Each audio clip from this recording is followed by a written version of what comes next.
Kev G weather overview.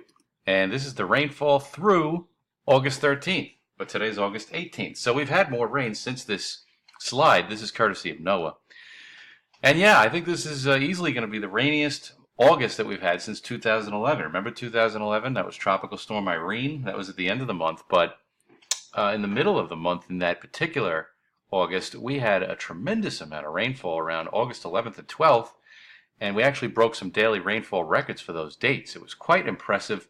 It was a lot of the rain fell overnight, if I recall correctly, too, on August 11th through the 12th.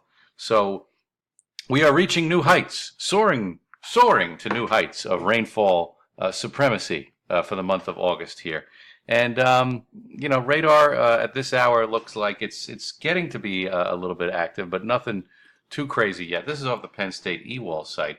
So we should expect showers and thunderstorms to once again develop, and they'll slowly move from west to east as we go along. This was the activity that we had last night, and now as we go further in time off the radar, you notice that at the very end of the loop there are showers, and the closest that they are right now is over northeast PA.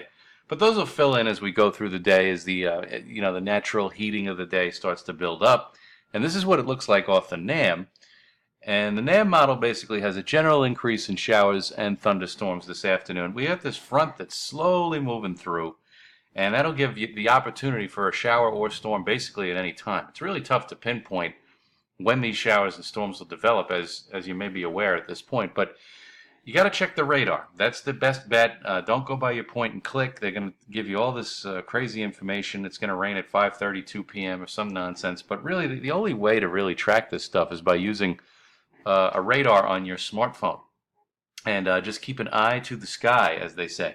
Now, the NAM model wants to take a weak area of low pressure and kind of hang it off the New Jersey coast tonight. So if this is right, coastal areas may get into a bit of steadier rain for a while, overnight tonight into Sunday, and that may be slow to clear early tomorrow morning.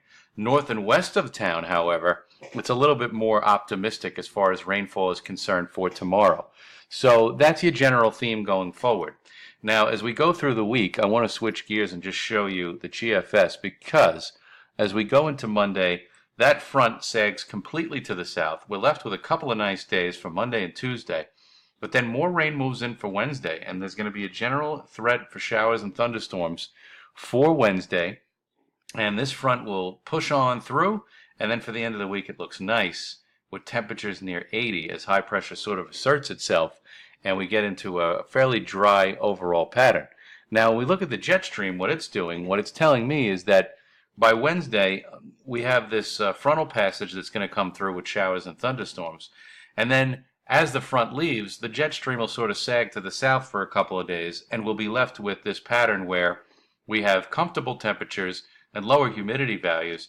But that may be short-lived because the pattern rearranges itself, so that by the weekend, humidity levels come up and the temperatures also come up. So that's also reflected in the weather underground.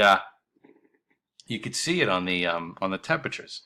You get Thursday, Friday, very nice. Those are the days to take off of work this week if you're looking to get some last-minute summer vacation days in. But overall, not too bad of a week if you look at the temperatures. The warmest day might be today, and then after that, it's upper 70s to near 80. The humidity values will come down briefly at times for the beginning of the week, but a real break from the humidity comes after Wednesday once that front pushes its way through.